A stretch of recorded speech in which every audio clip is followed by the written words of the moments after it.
we have a book. It's The Perfect Marriage by Geneva Rose, I believe. I'm gonna, put something there in the corner. Let's get through this, shall we? Because we got a book recap. This thing is going to be long, and I do mean long. I listened to this book on audiobook, so all the details are a little iffy, but we're going to get to the main points. Anyway, so we have a couple. We have Adam and we have Sarah. Sarah is our attorney, and she's like a pretty like high powered, she's a defense attorney. And then we have Adam, and Adam is a struggling writer because apparently when are they not in fiction? Apparently he wrote a book and he been squiggling ever since. Okay. It starts off the book. He's going to their lake house in this small town of Manassas. I say that so very like sarcastically because if you grew up in like specifically DMV / like Nova area, this is going to take you out a lot. And I mean like as a person who's kind of like frequented a lot of these places, none of it's realistic, but that's neither here nor there. But they very much act like Manassas is a very tiny little town, a quaint little town in backwoods of nowhere, surrounded, by trees and wildlife, and you live in a cabin, not like it's been a place that has been built upon for decades. But we'll get to that for a second. Anyway, he's like, babe, I'm going to the lake house. That she bought him a lake house because she was like, I see he's struggling to write in the house. I'm going to buy him a lake house in Manassas. Do as you do. Not necessarily me, but good for her. She's bought him this lake house so he could just go and write. So she's like, go ahead, babe. Go do your thing. And he's like, okay, I'm gone. Okay. Little does she know that yes, while she bought him this lake house and he's been struggling, whereas, he's not really bringing in that money like he used to when his book was popping. He published one book before his book was popping. He's going to go see Kelly. You probably like, who the fuck is Kelly? Kelly is his mistress. Here are the reasons that we're given that the reason he is cheating on his wife Sarah, who bought him the lake house. Okay, 1, she not making him a daddy. He real upset about it. So 2, his career again sucks and he ain't really been bringing in that money, and Sarah has proven time and time again that she is that girly. 3, he a little bitch and he kind of threatened by her success because apparently instead of just being a happy house husband, he want to complain. And 4, because she busy and making that moolah in the places that he not making that money, he kind of pissed about it and he like, she don't pay no attention to me. Kind of hard to do that when you paying the bills. Things you do with your mistress. You are here sleeping with him. So him and his mistress, they're doing what they call, the devil's tango, the horizontal shuffle. You get the idea. Oh, so Sarah, after, they do their little time there and they're like laid out. And like at this point, Adam's like getting cleaned up. Sarah sends him a text and she's like, oh my God, babe, what time you gonna get home? And it's like 6 o'clock around this time. It's like evening hours.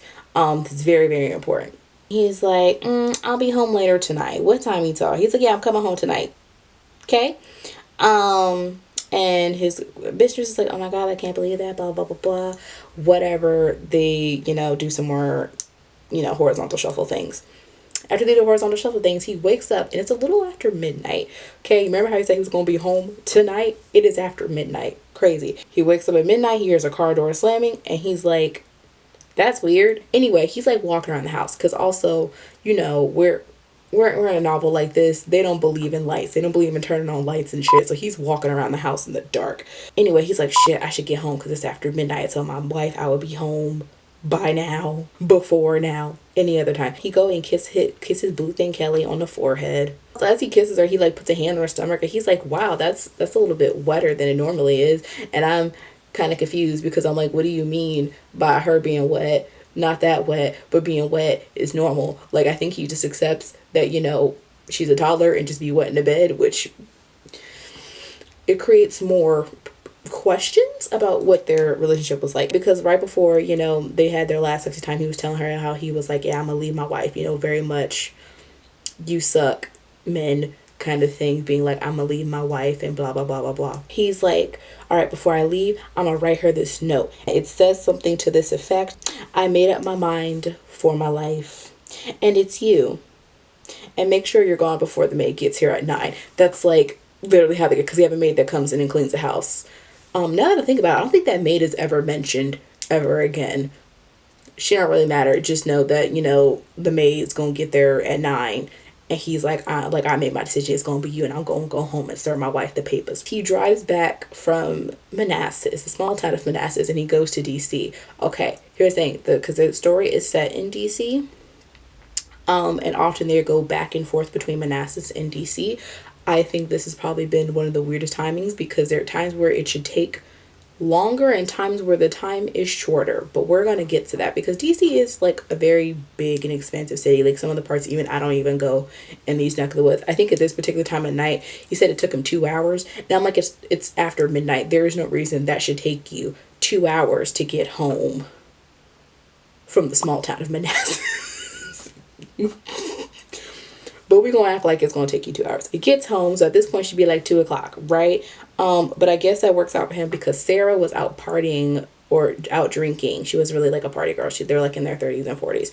She just got home hanging out with her assistant. And so she a little tipsy. I don't know, like she just got home and she like laid out in the bed. She's like knocked the fuck out. He pulls up in the house now, mad as hell. Why? Because how dare you not make me a daddy so I can be a deadbeat father? Because the audacity, if there's anything with men, it is the audacity. He sneak up to the bedroom, because they have to get this big ass house, and he just mad that they ain't got no kids to fill it. Again, you ain't making no money. It still don't make no sense why you want to continue that bloodline. He goes into the bedroom and he catches an attitude immediately, because she not even up in bed waiting for him, for nothing. So he's like, do you even want me or not? If it has not been caught, I hate Adam with a passion. So he gets in the bed, and Sarah kind of like jostled by him, and she's like, yo, like, how was the writing? How was it? And he's like, oh, well, because he gotta fucking lie. He can't tell her that he been with his mistress. They don't got that kind of relationship. And then process of this, Sarah's like, you know what, I've really changed my mind. And he's like, about what? And she's like, I think I want to have kids with you, and I would like for that to be a thing between us.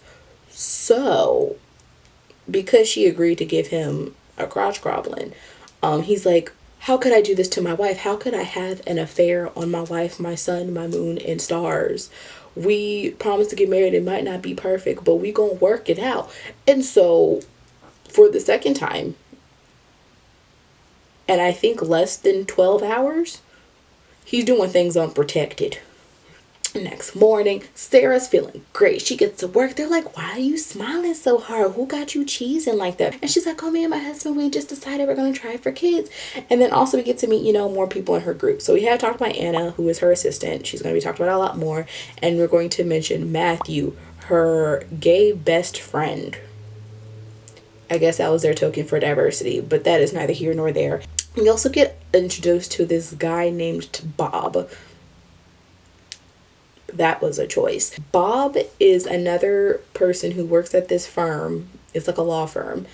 And he is basically the one who tried to, one, steal her assistant, but also kind of wants her to lose her job. And we talk about him a couple times. But we have Bob. Bob kind of like mentions that Anna needs to do something for him at this point.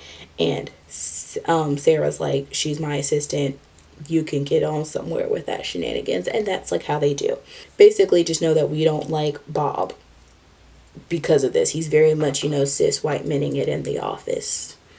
Yeah. Back at home, Adam, our full-time writer, he just kind of wakes up late because apparently he don't believe in his schedule when he write as a full-time writer. Again, I say this as a person who is not a full-time writer, so what the hell do I know? Wakes up and he gets this knock at the door. Guess who the fuck it is? So because we have the small town of Manassas, we now have our group of county officers, which is Prince William County. They roll up to his house, knock on his door, being like, we are arresting him. He's like, arresting for what? Apparently they don't tell him what he's charged with or his Miranda rights. They just like grab him and go, which creates a lot more questions, because this is how this is going to be characterized in our small town of Manassas.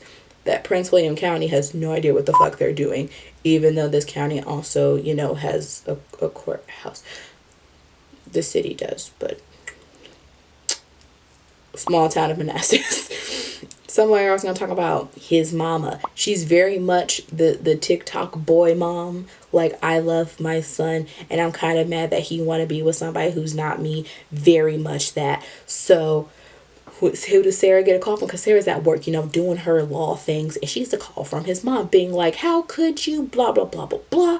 And she's like, hello to you too, how can I help you? Not as bold as that, but she's like, they have my son locked up and how could you? And you need to get down there and be his wife and you just want to work this little job.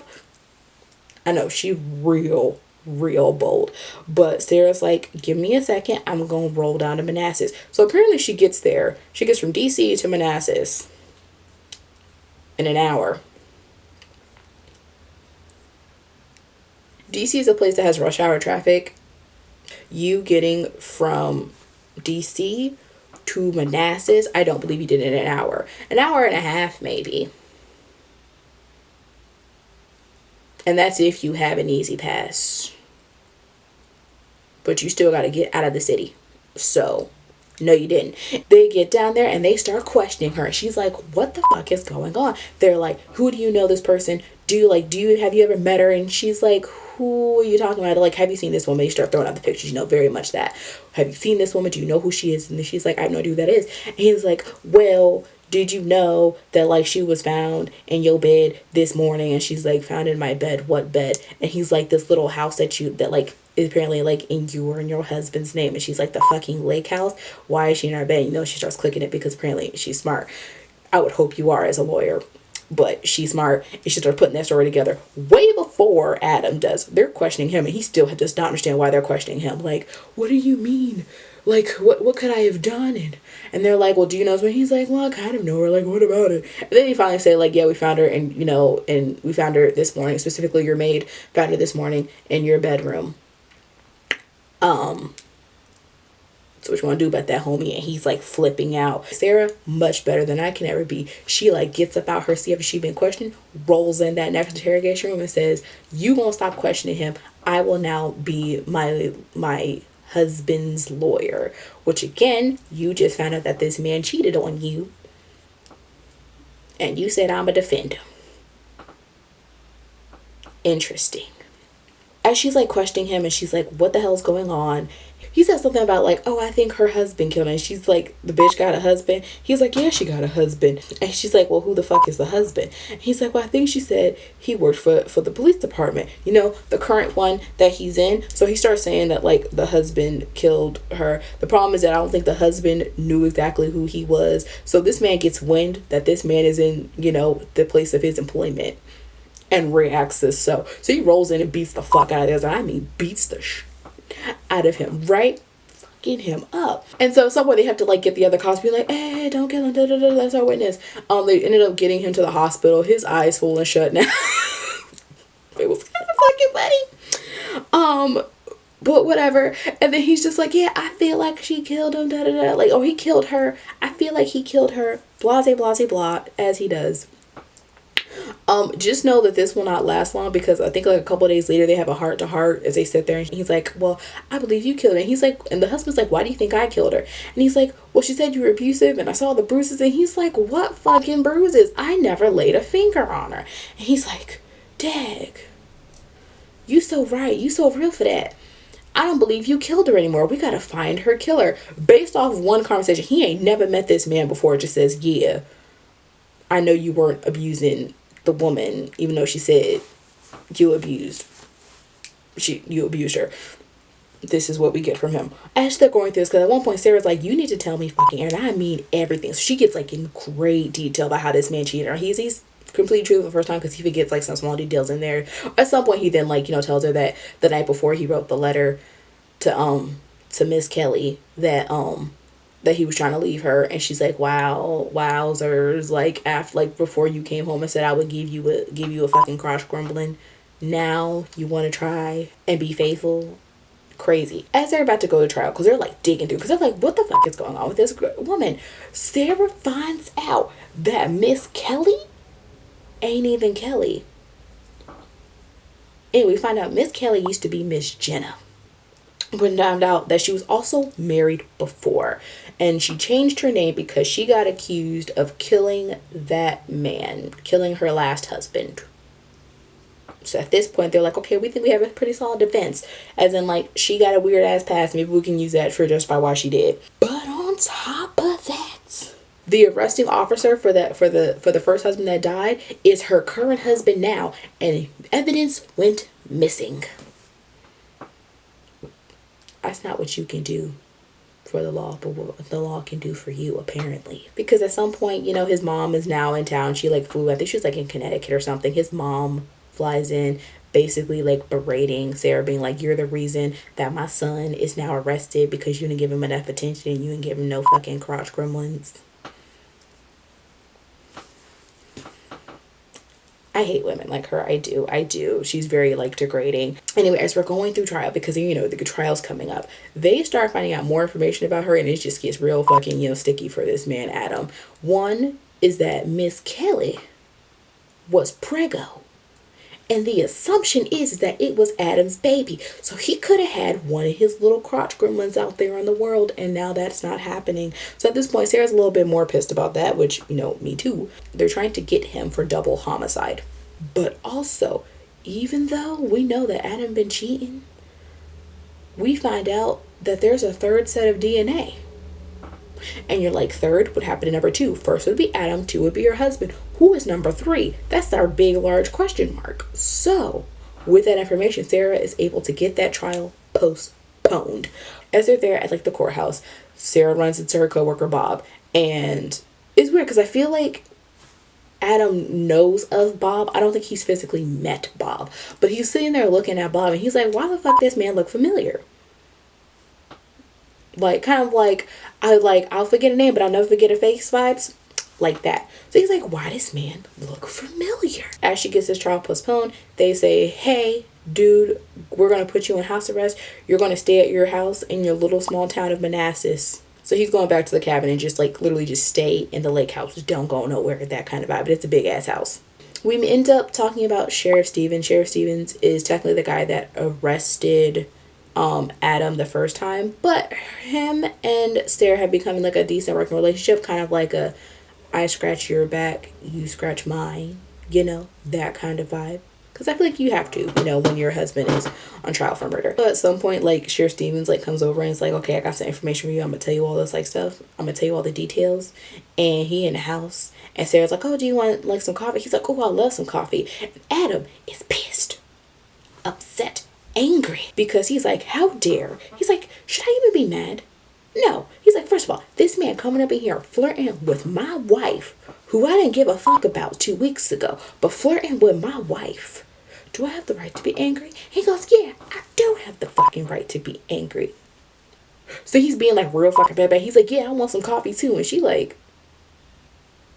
I'm gonna be nice because we got company, but truly, do not speak to me. She's sick of this man. I feel like that little Shabako, he ends up getting like a knock on the door, a random knock on his door from this redhead. Her name is Rebecca. We gotta give her a name. She's just like this person who rolls up on his door one day and she's like, hey, I was in one of your lectures way back when, because you know him being a writer, he really got no other way to make money. He was teaching at one point. And basically goes, yeah, I was in one of your seminars and you were so good as a teacher. And he's like, oh, thank you. He's like, yeah. He's like, I don't really remember her, but like, that's no nice that she was in one of my classes. And she's like, yeah, and I'm like now a reporter and I just want to see if I could do a story on you. There's a list of reasons for why this is bad. 1, you're on trial. 2, this isn't something you're going to outwardly tell your wife. Because he kind of takes it. He's like, He's like, should I tell Sarah? And he's like, no, Sarah's doing her thing and I can't do nothing here. So I'm going to have her do some work for me. So he's like, okay, I'll give you like your story if you go find some information for me. And she's like, okay, what is it? She goes to talk to find the information, which she does find the information. So we can give her like, you know, a clap, a round of applause. And he now spills his entire, like he spills his guts. He just tells everything. of everything. And again, this is not even stuff that's like in trial yet. This is still what they're using for their defense. And he's like spilling the tea. What the fuck is wrong with you? Does he tell his wife this? No. And also during all of this, like, she's still getting in arguments with, you know, the mom-in-law, whatever, because she's very annoying. She's just sitting there like, you should be doing more to help my son. She's like, I'm doing everything I can. She's like, but she like, whatever, because this, like, this behavior like this, that's not why he's on trial. I don't see how that makes sense, but you get the point. And it's just been back and forth, right? So at some point, her mom-in-law, because apparently Sarah has a sore spot about her parents, specifically her mom. They kind of make it seem like she was supposed to be like under Sarah's watch and she just didn't do it.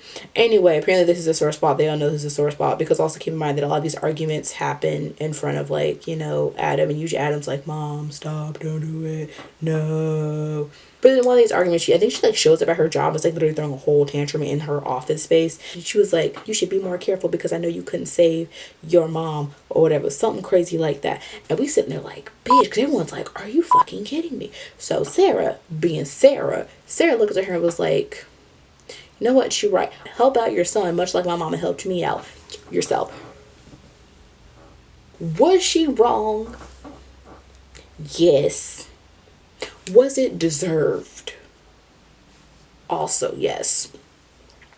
And we get a short story about how her mama died. Long story short, it's very much like Katniss's mom from, you know, the Hunger Games, where like they were a mostly happy family. I think at one point Sarah does mention she has a sister. And Sarah was very much like a daddy's girl. Everyone loved her dad. Like, you know, he was just like the glue of the family. Dad died due to something. I think he just died young. I don't quite remember how he died, but he dies young, and her mama just could not take that. She was like, oh my God, no. And so she just kind of goes into like a depression. And sometimes with depression, we look for things. We look for things to make us feel better. So she starts doing drugs, hardcore drugs, because I think she was kind of like, it started small, like she would just notice like small medicines in the house going missing, and at this point now she's got like a whole ass dealer, which is her like heroin and shit. Yeah. And apparently like they lost money to the house because the dad left a decent inheritance. Mom blew through that shit trying to get drugs. She gets her drugs. They end up losing the house. They're living like in a hotel or something. And from there, I think it was like one day, because like at one point Sarah was like working all these jobs and hours after school to basically make some money so they could like be afloat. And she comes back to their little apartment hotel room one day, and Mom's there with a syringe in her arm. No more. So that's like the story we've gotten of, you know, her mom. This is kind of important later. Anyway, Adam, because Adam is Adam, he's sitting there, and he's like, he just starts sitting there. I think at one point he's going through something, and he's like, this letter. I remember getting a letter a while ago. And this is like, I don't even know what page this is. This is like maybe like 2/3 of the way through the book. Adam realized, he's like, I got this letter a while ago and I completely forgot about it. And the letter was basically a picture of him and Kelly out in the lake house with some like little like message about like, you need to tell her, or something to that effect. Here's what's so funny about that. Again, I feel like something as big as that, with the secret that you're trying to keep about, with the secret of you trying to keep your infidelity away from your wife, I feel like you would remember this way sooner. He does not, which is a little bit concerning. And so after doing some digging, he realizes Anna, remember her? Anna sent the letter, or that like it comes back being like, this is like, you know, we believe that Anna sent the letter. So remember, this man is on house arrest. He's like, oh, I can't stand by this injustice. He runs out the house, hops in the car, and drives to DC while he said his ankle buzzed. Now, unless my information is different from all the Tyler Perry movies I used to watch when I was like 6 and 7, I thought ankle monitors were supposed to shock you. I mean like shock the fuck out of your system. What do you mean it was vibrated and enough that you could drive from Manassas to DC? And he shows up at Sarah's job. Again, remember, people now know that she is defending her husband. They also know his ass is supposed to be on house arrest. How the fuck? Anyway, he gets there and he's like, Anna, I know it was you. You killed Kelly. And Anna's like, what? Anna's taken aback because she's like, sir, Mr. Morgan. That's their last name, Adam and Sarah Morgan. But she's like, Mr. Morgan, how could you tell me that? She's like, I know you can't. She's like, oh my God, no. And then eventually she's like, she starts like, white woman tears. And so Sarah comes out the room because she's like doing a whole meeting. And she runs up, she's like, dude, what the fuck? And he's like, hey, Kelly, I know it. And she's like, Adam, stop. And then at some point he sees Bob, because Bob is there, because obviously he works there too. Bob comes out of where he's going and he's like, bitch, I remember you. Because now he remembers things. So apparently Bob is the brother of Kelly / Jenna's first husband. So like an ex-brother-in-law to Kelly. I don't understand. I don't remember why Adam had this information, but just know that he knows what they look like in the family and all that bullshit. But he's like, yeah, that's how we recognize them. And Bob's like, the fuck? So Adam was like, you know what? Actually, Bob, you killed Kelly. Now, again, this is like the second person he has accused in like a 5-minute span. And this is person number 3 of the book who he has accused of murdering Kelly. Specifically, his Kelly. Weird. Also, because eventually, Prince William County, this little quaint little small town police department actually knows how to do their job and is learning how to do their job as they go. Because, how could they do so when they're just small idiots in a small town? Anyway, Prince William County finally gets there and arrests his ass, and back to jail he goes, and Sarah's like, are you fucking kidding? So now she has to go with him to Prince William County, the Prince William County jail. Okay, so they take Adam. Adam is now arrested. Sarah goes with him, just to kind of fucking do her lawyer duties. Anna and Bob get taken down for questioning, and they start asking Anna, like, yo, what the fuck is the deal with the letter? Because we traced it back, and it looks like this is your handwriting. She admits it. She's like, yes, I knew about the affair, and I just couldn't stand that he was hurting my friend. And so I wanted revenge, and I wanted him to come clean. And Sarah's mad because she's like, bitch, I thought you were my friend, because apparently we pay for friends. Remember, this is her assistant. She's like, I thought we were cool, and you couldn't even tell me that you knew that my husband was having an affair. So fuck you. And apparently now her only friend is Matthew, the gay best friend for diversity. And then also they started questioning Bob, and again, Anna don't really fucking like Bob, but she's like, y'all are doing this a little too fucking hard. But anyway, they question Bob. Bob gets upset and he like walks out, and Anna gets mad at Sheriff Stevens because she's like, you were a little too rough with him. And Sheriff Stevens like, we had a fucking murder case, or did you forget? And she's like, how could I forget? That kind of bullshit. But that now fractures their relationship. Whatever they had with a scratch your back, that's like, fuck you now.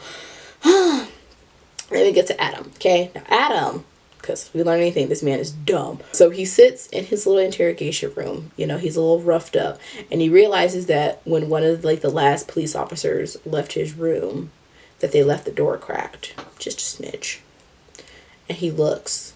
He's like, I'm going to wait 5 minutes. 5 minutes go by. I'm going to wait 10 minutes. 10 minutes go by. And he's like, I think I should dip.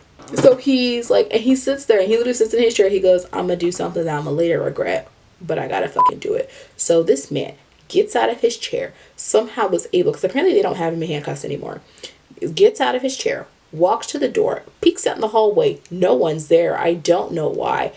Runs upstairs. The person who's supposed to, kind of make sure no one goes in and out, she ends up getting a phone call or something, and she like leaves the front desk. So this man runs out the door, and this bitch is free. He's on the run.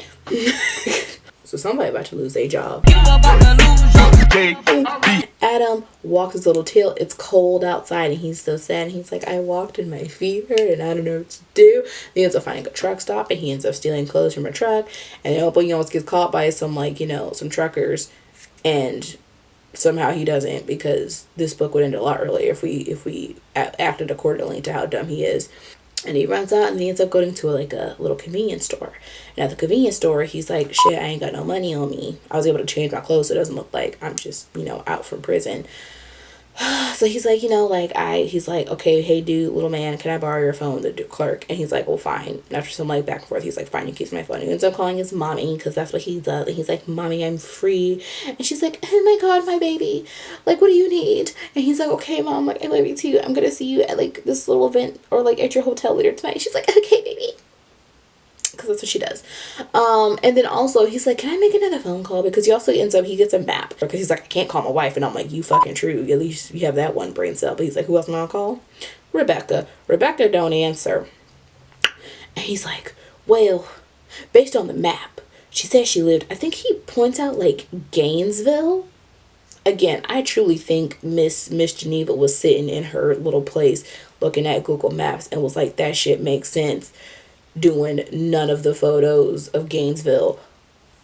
Again, it's more of like a suburb, not so much of a small town, so it's very interesting how he goes about that. He's like, okay, he's like, I see on here she lives out in Gainesville and I'm somewhere in Manassas. I think I'm going to just walk to her place because it should be about 3 miles from here, and just gonna walk down the street and see if I can, figure out what her house is.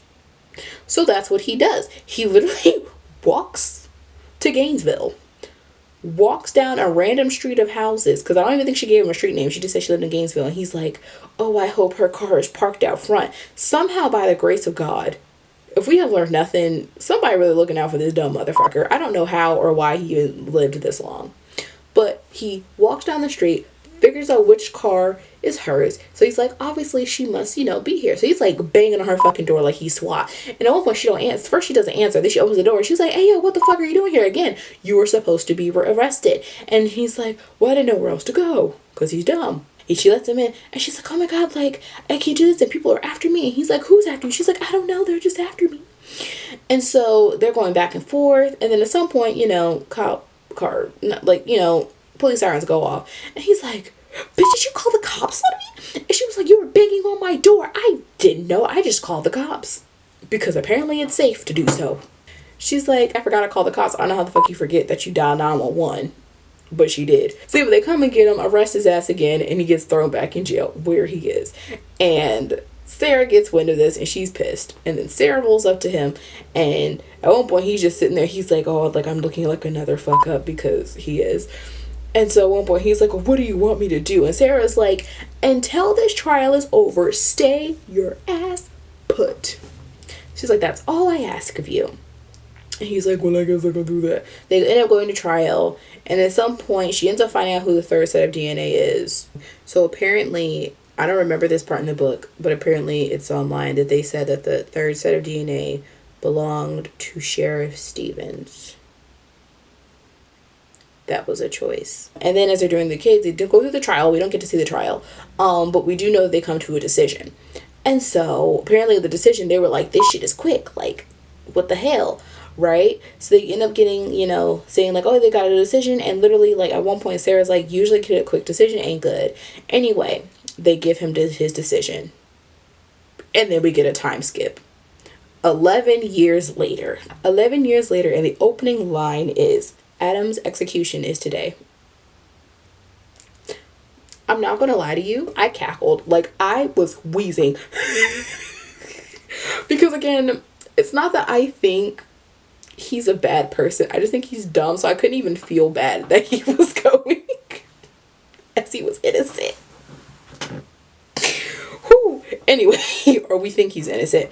And anyway, she says, like, the marriage just didn't work out after that. She was like, I can't just keep coming here to see you. She's like, Adam went mad because, like, he has no hope, and, like, have no hope. You don't see the light of day, blah, blah, all that bullshit, right? She going to see him, and he's like, oh, you came to see me? And she's like, well, yeah, sure. Anyway, she's, like, sitting there holding his hand and, like, tapping his hand, and he's just sitting, and he's sitting there. He's like, why the fuck is this bitch tapping my hand? Like, because whatever she's saying, apparently she thinks I like it, but I don't like that shit. Why is she tapping my hand? He's, like, losing his fucking mind, right? And so as she gets up from the chair, basically being like, oh, like, I came to say goodbye, blah, blah, blah, blah, blah. She gets up and leans in his ear, and she's like, in your last moments, I wanted you to think of me. And then the shit started to click. Because Adam is Adam, it takes him a little bit longer. So Adam gets taken out. He gets strapped to the chair. Then he's like sitting there, and he's like, I'm thinking of, like, Kelly. I'm thinking of my mom. And then I'm thinking of Sarah. And then as he's sitting there thinking of this Sarah, he's like, wait a damn minute. I realize that she has been watching me a lot longer than I think she has been watching me. And that's how he gets, because at some point he's like, things go dark, and he's jerking the shit on the table. He's gone. He is no more. And then we get our confession. 'Twas Sarah who killed Kelly. But that's not it. Stay with me. Sarah was the one who killed Kelly. She was the one who stabbed it. But guess who was helping her? Because apparently this can't be a one-woman show. Remember Bob? This shit took me for a loop. But you remember Bob? Bob had apparently found out about the affair. So here's how it went. Here's how it went down. Sarah found out about the affair first, but she kind of kept quiet about it because she was like, I'm just like, I can figure out other ways to get rid of this man, right? And then Bob found out about it, and Bob brought this information to her trying to see if it would get her fired. And Sarah was like, bitch, you thought. She's like, no, I'm not fucking leaving. But Bob starts to figure out who the fuck Kelly is, because he doesn't quite know who it is, and he finds out who it is. Like, he sees her and he's like, bitch, ain't this Jenna? So then an alliance forms, because Sarah wants him dead because she realizes if she divorces his ass, more than likely she'll have to give him alimony because his career sucks and he's not a great writer, and she's making consistent money as a defense attorney, and she's like, I gotta give him half. Fuck that. And honestly, I kind of felt that just a little bit. Also, because she makes it like a random thing, because I don't think she thought it was going to play out as it did, but she was also like, Adam took some heavy shit that night or drank a lot or something, because she's like, this man didn't even stir when I was stabbing her. Crazy. And basically, like, once she kind of found out that like all that shit, she had been orchestrating this shit before we even opened up the damn book. Keep this in mind. But also we get flashback to the parent. This is not her first murder. Remember that little sob story she talked about her mom? So technically she killed her mom. She just kind of like, I think she just like found a bunch of like random syringes and like bought some shit and just like injected her and said oopsie daisy. And it was just like she was more of a liability alive than if she were dead. So apparently that's how she feels. Adam's been executed. Also, because Sarah keeps mentioning that like she's getting married tomorrow. Like, she's like, I am getting fucking married tomorrow, and I'm really just saying bye, because as soon as this man is dead, I am putting another ring on my finger. I am signing another piece of paper tomorrow. She walks outside, and guess who her husband is, or her soon-to-be husband is? The man that apparently she couldn't stand. So Bob is in the car waiting for her, because that's who she gonna marry tomorrow. She gonna marry Bob. And I think she also paints her nails red. I think it's a nasty color to get your nails painted for your wedding, but that's not that's just my personal preference. She gonna go marry Bob. Anyway, she gets in the car with her soon-to-be husband, and she got a little devil spawn in the back seat. Apparently her name is Summer or something crazy like that. What the hell is her name? I don't remember what her name is. That doesn't matter. I think her name's Summer. Gets in the car. This little girl's 8, and her and Bob and her hellspawn drive off into the sunset. And that is the end of the perfect marriage. I feel like I'm almost glad that the only reason I read this book, part of me was like, oh my god, like I miss like reading like crime books. So I used to read a lot of like James Patterson when I was in middle school and high school. That's a whole other story we're not going to get into. But I was like, I really miss like the thrill of being like trying to find who the murderer is. This is more of a thriller, and it reads like a thriller. I am not a thriller fan, and I'm not a thriller fan because I am not a fan of like the send me on a wild goose chase just to tell me that somebody is crazy, or kind of like this, find out that the person I've been reading about is basically lying to me, but the lies don't quite make sense, because we know that she doesn't like Bob, but apparently her and Bob have been orchestrating this entire thing. A disconnect isn't there, and I think this novel only works-ish because we know that Adam is stupid. Like, he is dumb as fuck. Dumb, honestly, as a box of rocks. Like, it is crazy. It don't make no sense. And then also, like, for other things, like, like Sarah was mad at Anna for not telling her that her husband was cheating on her when Sarah knew and was basically icing her out, and she tried to like basically cover, like fix it at the end by saying like, yeah, I knew about it, but it was just a principle. What? And then also the fact that I listened to an audiobook. I feel like this probably would have been so much more annoying if I actually physically had to read it. So because of that, it would like, I mean, it also took me a month to listen to it on audiobook. Like I was like, it was like really quick chapters. I think that was like the best thing about it, is that it was quick. Chapters were quick, and that's something I used to love with James Patterson. Those things were usually no more than like 5 pages, and I do mean maybe. And then also, I talked about this a lot about like growing up, specifically in the DMV /Nova / like Maryland. So like I've been like mostly almost all over God's creation, even just a little bit further out. And there are times where I have to, like, I had to just sit there and be like, this community doesn't make sense. The way this place is characterized doesn't make sense. And I think because Manassas was so weird, because Manassas, again, is not like a tiny little town. I mean, there are parts of it that I guess would fit, but I feel like the only parts that would fit would be like Old Town Manassas. And I think that's what she was going for, which didn't quite make sense because I'm like, Manassas is huge and it goes very far. You trying to portray like some little tiny town. I'm like, bro, this thing is like a fucking suburb and has been so for a while. But apparently the author is not from the area, and I don't think she's really ever been to the area. Maybe she has. Maybe it was like a quick thing. I don't fucking know. But okay, so Geneva Rose apparently was born in Wisconsin, lived in New York, now lives in Charlotte, North Carolina. Which makes me more confused for why she used, little old Manassas, but that's neither here nor there. That's the end of this video. I probably have several of the books I need to read and listen to. Talk to you soon. Bye-bye.